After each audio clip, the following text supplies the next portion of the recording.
Hello and welcome.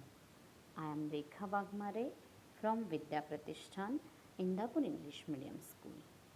Today we will see our Maharashtra State Board Standard 12 lesson number 2 population part 2nd. In that first and second lecture we learn about population compositions.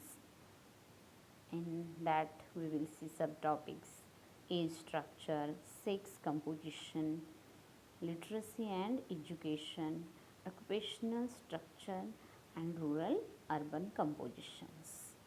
Today we will learn about migration. When an individual or group of individuals moves from one place to another, from one political boundary to another, or lesser or longer duration or permanently. This movement is called migration. This may happen in a pre-planned manner or may happen suddenly. Also, it can be either voluntary or involuntary. Means व्यक्ती किंवा व्यक्तींचा समूह जेव्हा एका स्थानाकडून दुसऱ्या स्थानाकडे, एका राजकीय सीमेतून दुसऱ्या राजकीय सीमेकडे किंवा कमी किंवा अधिक कालावधीसाठी किंवा कायमचे जातात, तेव्हा या हालचालीस आपण स्थलांतर असे म्हणतो. हे स्थलांतर पूर्वनियोजित किंवा अचानकही होऊ शकते. तसेच ते ऐच्छिक किंवा अनैच्छिक असेही असू शकते. Population density, patterns and structure of the population of both the original region मतलब donor region and the region where migration has taken place, region will be affected. सर्वसाधारणपणे स्थलांतरामुळे लोकसंख्येमध्ये बदल होतात. जर प्रदेशात लोक इतर ठिकाणाहून स्थलांतरित होऊन आले तर त्या प्रदेशाची लोकसंख्या वाढते आणि जर लोक तो प्रदेश सोडून दुसऱ्या प्रदेशात गेले तर त्या प्रदेशाची लोकसंख्या कमी होते. स्थलांतरामुळे मूळ प्रदेश म्हणजे देणारा प्रदेश, त्याला डोनर रिजन असं म्हटलं जातं, व स्थलांतर झालेला प्रदेश म्हणजे घेणारा प्रदेश रिसिपंट रिजन असं म्हटलं जातं. या दोन्ही प्रदेशातील लोकसंख्येचे वितरण, घनता, प्रारूप व रचना यामध्ये बदल होत असतो. On the basis of region, in this classification migration can be divided into two types: internal migration, in that people migrate within the boundaries of their country, they do not leave the country.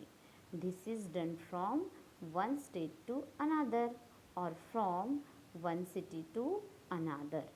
For example, moving to Mumbai from other state of India. म्हणजे स्थलांतराचे प्रदेशानुसार, कालावधीनुसार, उद्दिष्टांनुसार व हेतूनुसार व अंतरानुसार वर्गीकरण केलं जातं. त्यातील पहिला प्रकार आहे तो म्हणजे प्रदेशानुसार वर्गीकरण. आणि या प्रकारच्या स्थलांतराचे दोन प्रकार करता येतात. एक म्हणजे अंतर्गत स्थलांतर. आपल्या देशाच्या हद्दीच्या आतच लोक जेव्हा स्थलांतर करतात ते देश सोडून कुठेही बाहेर जात नाहीत. एका राज्यातून दुसऱ्या राज्यात किंवा एका शहरातून दुसऱ्या शहरात असंही स्थलांतर केलं जातं. उदाहरणार्थ, भारतातील इतर राज्यातून मुंबईला स्थलांतरित होणे याला आपण इंटरनल मायग्रेशन किंवा अंतर्गत स्थलांतर असं म्हणणार आहे.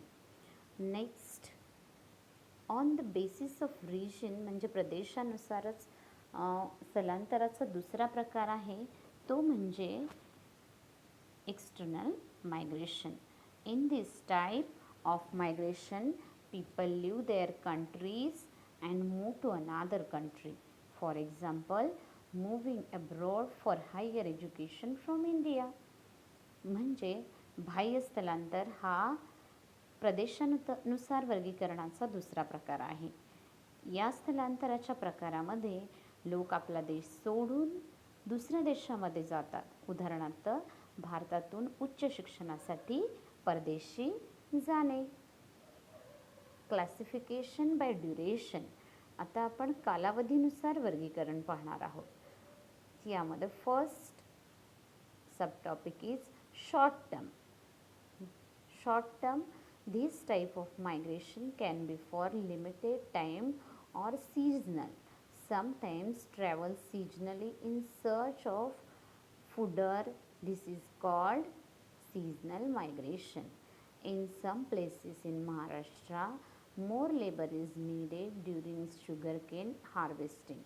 Then these laborers work in sugarcane fields. When there is no work on the farm, they go to the city and work as laborers. This is an example of seasonal migration. म्हणजे अल्प काळासाठीचं स्थलांतर. या प्रकारच्या स्थलांतरामध्ये ठराविक कालावधीसाठी हंगामी स्वरूपाचे स्थलांतर लोक करतात. काही जमाती ज्या आहेत त्या गुरांच्या चाऱ्याच्या शोधामध्ये ऋतुमानानुसार ठिकाण बदलतात किंवा महाराष्ट्रामध्ये काही जागी आपण जर बघितलं तर ऊस तोडणीच्या दिवसामध्ये अधिक मजुरांची गरज असते महाराष्ट्रातल्या लोकांना, कारण ऊस हे महाराष्ट्रातलं महत्त्वाचं असं पीक आहे. अशा वेळेस हे ऊस कामगार ऊसाच्या शेतात कार्यशील असतात. जेव्हा शेतावर काम संपते तेव्हा हे ऊस तोडणी मजूर पुन्हा मग आपल्या गावी जाऊन काम करू लागतात, मजुरी करू लागतात.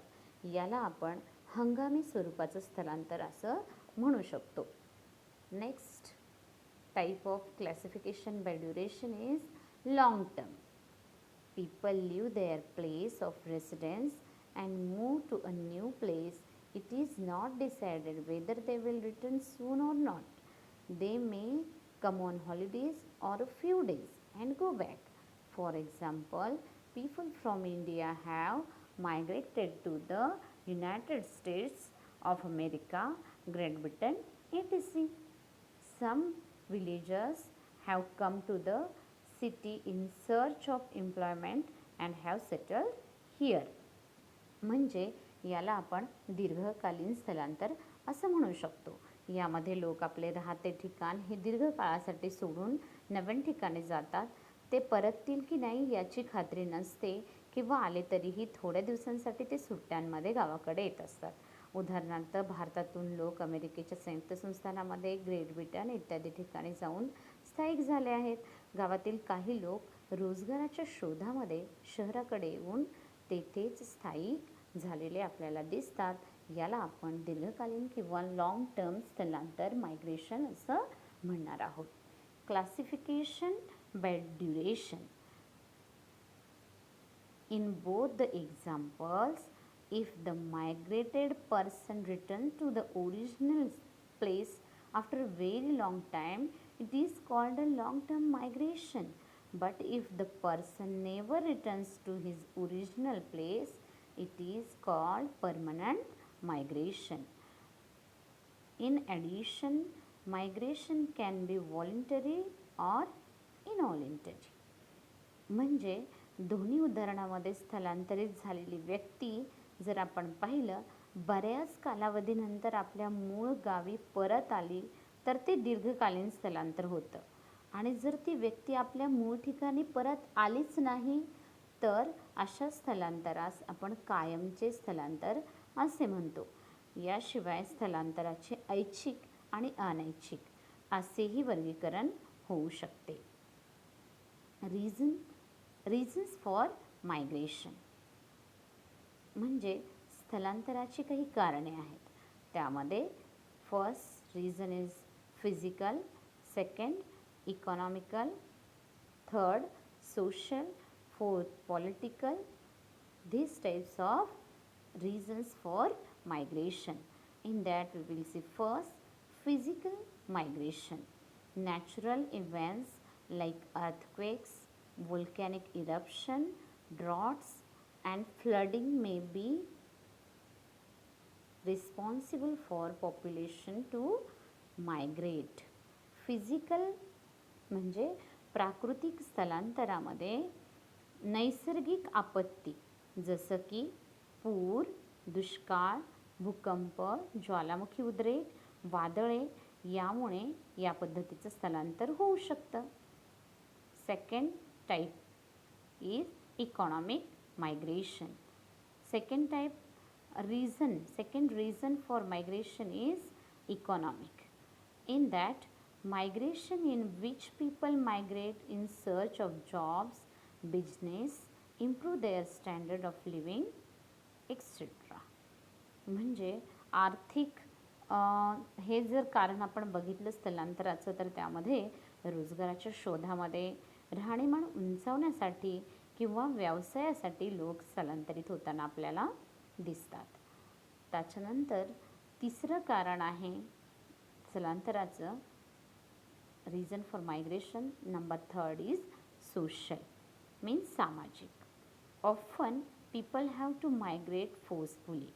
People decided to leave the place rather than face social problems. It may involve facing people of a certain group to migrate. Discrimination, education, health, medical facilities, marriage, etc. can be reasons behind migration. म्हणजे सामाजिक स्थलांतराच्या कारणामध्ये आपण जर बघितलं तर बऱ्याच वेळा लोकांना सक्तीनं स्थलांतर करावं लागतं. सामाजिक समस्यांना तोंड देण्यापेक्षा ती जागा सोडून जाण्याचा निर्णय लोक घेतात. एखाद्या विशिष्ट गटाच्या लोकांना स्थलांतर करायला भाग पाडले जाऊ शकते. भेदभाव, शिक्षण, आरोग्य, वैद्यकीय सुविधा, विवाह या कारणांसाठी देखील सोशल मायग्रेशन होऊ शकतं. Next reason for migration, number 4, is political. Sometimes war or political problems may arise in a country. In that case, people from that country migrate and seek refuge in another country. राजकीय कारण म्हणजे कधीकधी एखाद्या देशात युद्ध किंवा राजकीयदृष्ट्या समस्या उद्भवू शकतात. अशा परिस्थितीत त्या देशातील लोक तो देश सोडून दुसऱ्या देशात आश्रय घेतात. दॅट्स वाय म्हणून हे राजकीय कारण स्थलांतरासाठी कारणीभूत आहे. यानंतर after that we will see pull and push factors. As long as the financial, physical and psychological needs of a human being are fulfilled in a region, he remains in that region. But when these needs become difficult to be fulfilled, he leaves the place. म्हणजे जोपर्यंत एखाद्या ठिकाणी मानवाच्या सर्वसामान्य आर्थिक, शारीरिक, मानसिक गरजा भागतात तोपर्यंत तो तिथेच राहतो. परंतु जेव्हा त्याला तेथील वास्तव्य अशक्य होतं अशा वेळेस तो त्या ठिकाणापासून दूर जातो. मानवाला मूळ वास्तव्यापासून दूर जाण्यास प्रवृत्त करणाऱ्या घटकांना अपकर्षण घटक म्हणतात. उदाहरणार्थ रोजगाराच्या संधी कमी होणं, युद्ध, दुष्काळ, प्रदूषित पाणी किंवा हवा इत्यादी अपकर्षण घटक आहेत. As long as the financial, physical and psychological needs in that push factors, the factors that cause people to move away from their original place are called push factors. म्हणजे अपकर्षण घटक. For example reduce employment opportunities, wars, drought, water or air pollution, etc. Pull factors. On the contrary, when people are attached to a region due to some factors, they are called pull factors. या उलट जेव्हा काही कारणांमुळे एखाद्या क्षेत्राकडे व्यक्ती आकर्षित होतात अशा कारणांना आकर्षक घटक म्हणतात.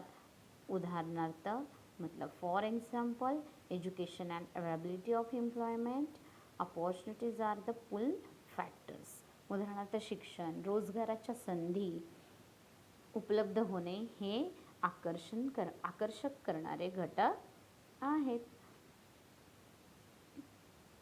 यानंतर we will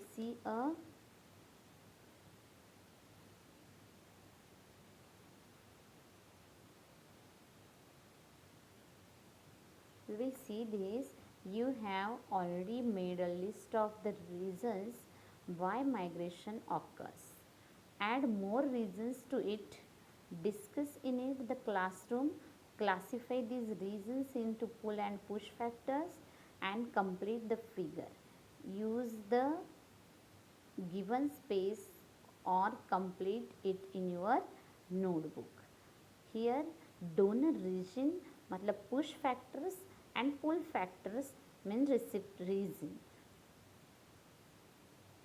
So कोणत्या कारणांनी स्थलांतर घडतं याची यादी केलेली आहे वर्गात, त्याची चर्चा करायची. आणखी कारणं यामध्ये आपल्याला जोडायची आहेत. यामध्ये अपकर्षण आणि आकर्षण घटकांमध्ये विभाजन करून दिलेली ही आकृती आहे आपल्याला, आणि त्यामध्ये आपल्याला काही कारणे आणखी ॲड करायची आहेत किंवा जोडायची आहेत. मग आता आपण बघणार आहोत डोनर रिझनमधले push factors. Reduced employment opportunities. आपण आत्ताच बघितलं की रोजगाराच्या संधी कमी होणं आहे, युद्ध आहे, ड्रॉट आहे आणि पाणी किंवा एअर पोल्युशन म्हणजे हवा पोल्युशन आहे. त्याचबरोबर पुल फॅक्टर्स जे आहेत म्हणजे आकर्षक करणारे जे घटक आहेत त्यामध्ये आहे अवेलेबिलिटी ऑफ एम्प्लॉयमेंट अपॉर्च्युनिटी म्हणजे रोजगाराच्या संधी आहेत, शिक्षणाच्या संधी आहेत, स्टँडर्ड ऑफ लिव्हिंग आहे म्हणजे लोकांचे राहणीमान आहे, आणि त्याचबरोबर मेडिकल फॅसिलिटीज म्हणजे वैद्यकीय सुविधा. या सर्व घटकांमुळे लोक एखाद्या प्रदेशाकडे आकर्षित होतात.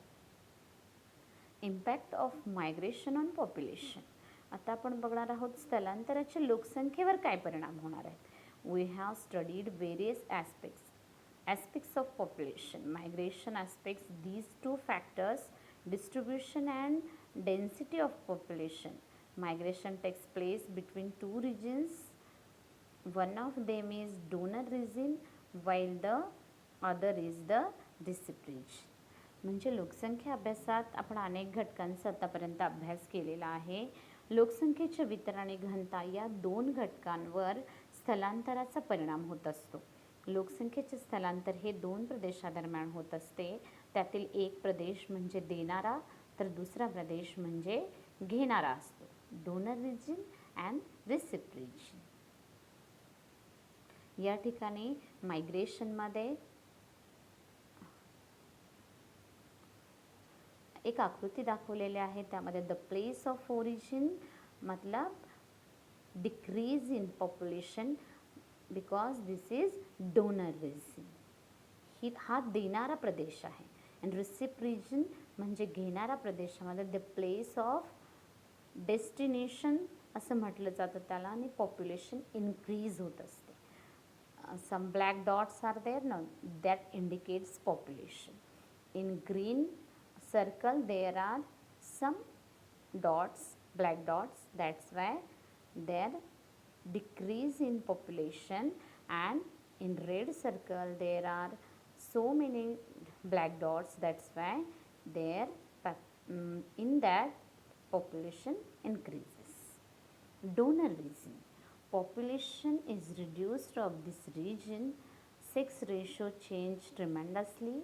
For example, majority of men in the working age group of the state of Kerala go to foreign countries for employment. As a result, Kerala has a higher sex ratio than other states. 1084 census 2011. म्हणजे आपण जर बघितलं तर एखाद्या प्रदेशातील लोकसंख्या जी आहे ती कमी झालेली असते. अशा प्रदेशात लिंग गुणोत्तर तसेच वयोरचनेमध्येही बदल घडतात. उदाहरणार्थ आपण जर बघितलं तर केरळ राज्यातील कार्यकारी वयोगटातील बहुसंख्य पुरुष हे रोजगारानिमित्त परगावी गेलेले आपल्याला दिसतात. मग या राज्यात त्यामुळेच पुरुषांपेक्षा स्त्रियांचं प्रमाण जास्त आहे. म्हणजे 2011च्या जनगणनेनुसार बघितलं गेलं तर दर 1000 पुरुषांमागे 1084 एवढं स्त्रियांचं प्रमाण असलेलं आपल्याला आढळून येतं आणि नक्कीच ते जास्त आहे. The age structure also change. For example, the number of children and older people exceeds than young age group. म्हणजे तेथील लोकसंख्येच्या वयोरचनेमध्ये सुद्धा बदल घडून येतो. तो काय बदल घडून येतो तर तेथील लोकसंख्येच्या वयोरचनेचा विचार करता बालक आणि वृद्ध वयोगटातील लोकसंख्या केरळमध्ये जास्त असलेली आपल्याला दिसून येते. Receipt region. The population increases in this region. The recip region may also have an unfavorable sex ratio. For example, Mumbai 832, Pune 948. The age structure also changed. For example, working means young population is higher than other age group. There is a great deal of exchange of new ideas and new resources. Economic development takes place on a large scale.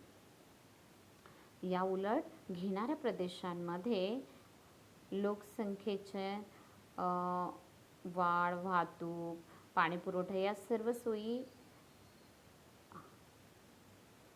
अपुऱ्या पडतात. सर्व सुविधांवर ताण येतो आणि अशा शहरांमध्ये आर्थिक विषमता मोठ्या प्रमाणात वाढीस लागते. त्यामुळं घेणाऱ्या प्रदेशात पुरुषांचे प्रमाण हे स्त्रियांपेक्षा जास्त असलेलं आपल्याला दिसून येतं. उदाहरणार्थ मुंबईमध्ये दर 1832 एवढं पुरुषांचे प्रमाण स्त्रियांपेक्षा जास्त आहे. म्हणजे 832 एवढ्या स्त्रिया आहेत हजारी. पुण्यामध्ये 948. तर कार्यशील लोकसंख्येचे प्रमाण इतर गटांच्या तुलनेत इथं जास्त असलेलं दिसून येतं.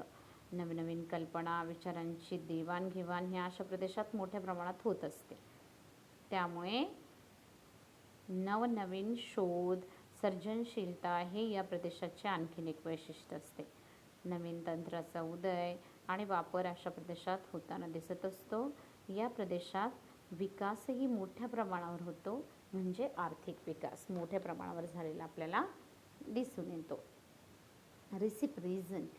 Housing, water supply, transportation may prove insufficient as compared to the population. Agricultural land is used for non-agriculture purpose like housing. Prices of land increases. Lack of housing leads to increase in slums. या उलट घेणाऱ्या प्रदेशात जर आपण बघितलं तर लोकसंख्येच्या तुलनेमध्ये तिथं निवास, वाहतूक या सर्व सुविधा अपुऱ्या पडतात. याचा सर्वात मोठा फटका जो आहे तो त्या प्रदेशातील सीमावर्ती भागातील शेतीवर होतो. म्हणजे निवासांच्या सोयीसाठी लोके मोठ्या प्रमाणावरती शेतीयोग्य जमीन बिगर शेतीयोग्य जमीन म्हणून वापरायला लागतात. घरांच्या किमतीमध्ये प्रचंड प्रमाणात वाढ होते. निवासाच्या सार्वजनिक सोयीसुविधांवर त्यामुळे प्रचंड ताण येतो. अशा शहरात आर्थिक विषमताही मोठ्या प्रमाणात वाढीस लागते आणि त्याचबरोबर गुन्हेगारीही वाढीस लागलेली आपल्याला दिसून येते. यानंतर आपण बघणार आहोत read the following events and answer the question that follow. म्हणजे या ठिकाणी त्यांनी काही प्रश्न दिलेले आहेत. त्या तक्त्याच्या आधारे आपण त्या प्रश्नांची उत्तरे बघणार आहोत. त्यामध्ये पहिला प्रश्न काय आहे बघा. Ramprasad has grown up in a village in northern India. His uncle who lives in Mumbai has called him to Mumbai and offered him a job. म्हणजे रामप्रसाद हा उत्तर भारतातील एका गावात लहानाचा मोठा झालेला आहे. मुंबईला असलेल्या त्याच्या काकाने त्याला मुंबईत नोकरी देतो असे सांगून मुंबईला बोलवून घेतले आहे. मग आपल्याला काय करायचे की यामध्ये कुठल्या स्थलांतराचा प्रकार येतो ते सांगायचं आहे. तर या ठिकाणी तुम्ही बघाल याला आर्थिक प्रकारचं मायग्रेशन म्हणजे स्थलांतर म्हटलं जातं. ऐच्छिक मायग्रेशन, इंटरनल मायग्रेशन म्हणजे देशातल्या देशात केलं जाणारं मायग्रेशन, स्थलांतर from one state to another state. दुसरं उदाहरण आहे, Ritika has completed her post graduation from a famous college in Pune. She landed a job in a big company in the USA. It's been 5 years and now she has settled there. In that, economic migration, willing migration, external migration from one country to another country. म्हणजे रितिका हिने पुण्यातील एका नामवंत महाविद्यालयातून पदव्युत्तर शिक्षण घेतले आहे. तिला अमेरिकेतील एका मोठ्या कंपनीत नोकरी मिळाली आहे. 5 वर्ष झाली रितिका आता तिथे स्थायिक झाली आहे. तर त्याला आपण काय म्हणणार आहे, आर्थिक स्थलांतर, ऐच्छिक स्थलांतर आणि एक्सटर्नल स्थलांतर.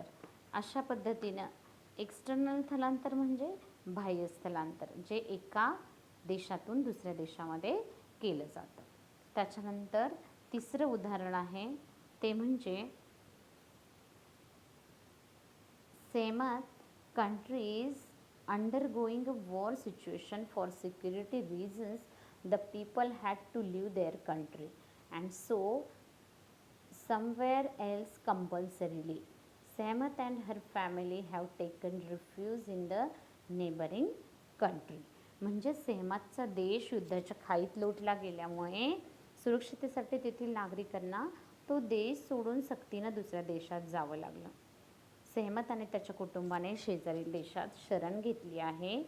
मग अशा वेळी कोणत्या प्रकारचं मायग्रेशन असेल तर त्याला आपण political migration, recruitment force migration, external migration from one country to another country म्हणजे राजकीय स्थलांतर, बाह्य स्थलांतर आणि त्यास म्हणजे एका देशातून दुसऱ्या देशामध्ये केलेलं स्थलांतर.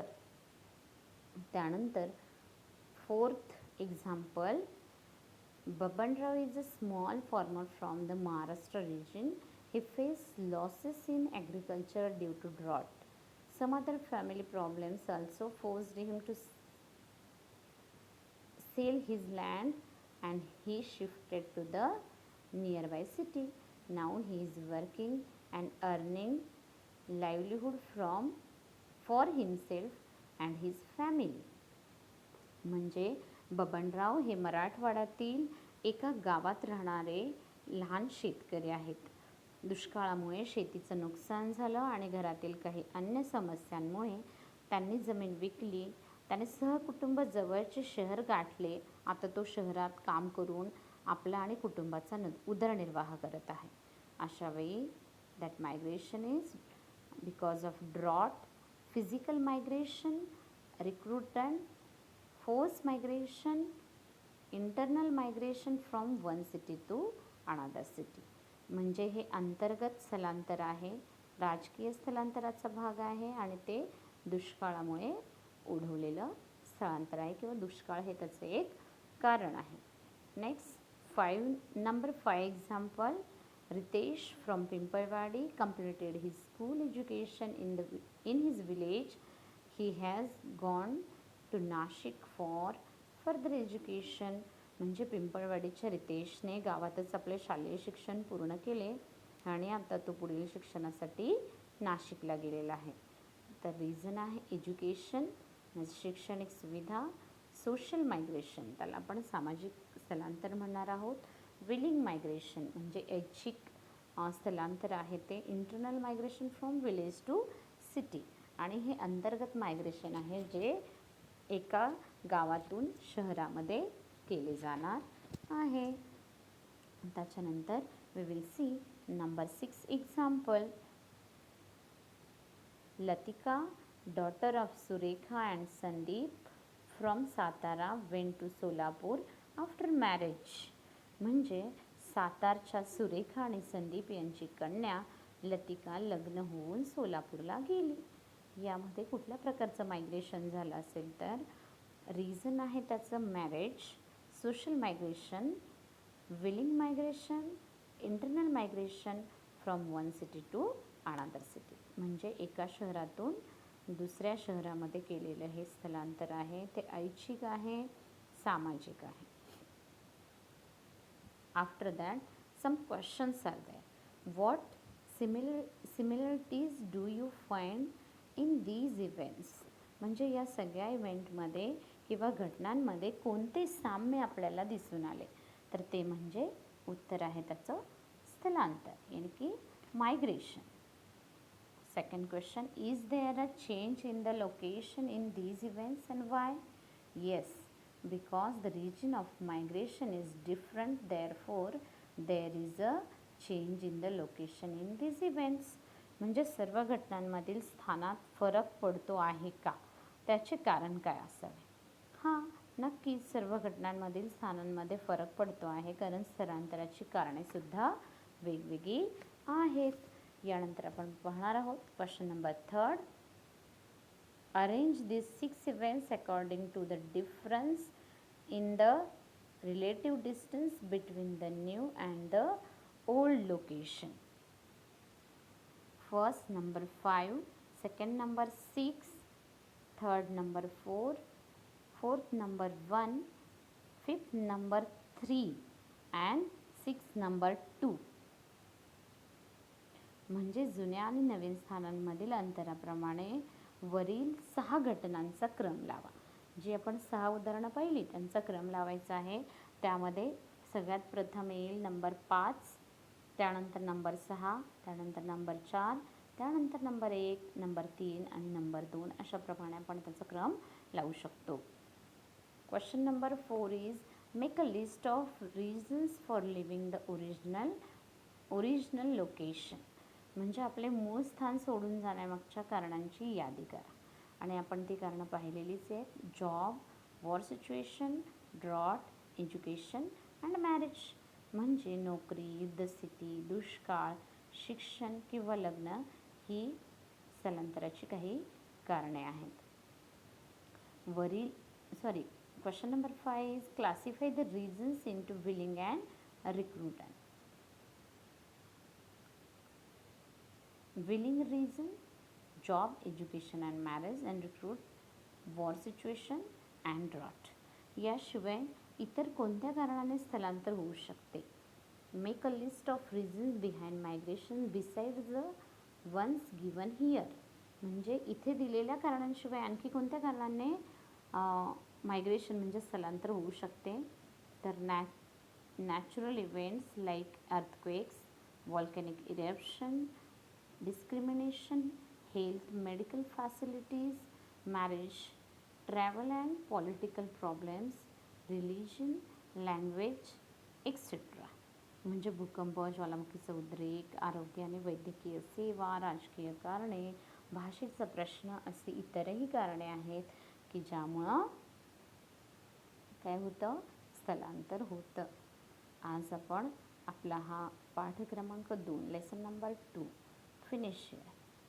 Thank you.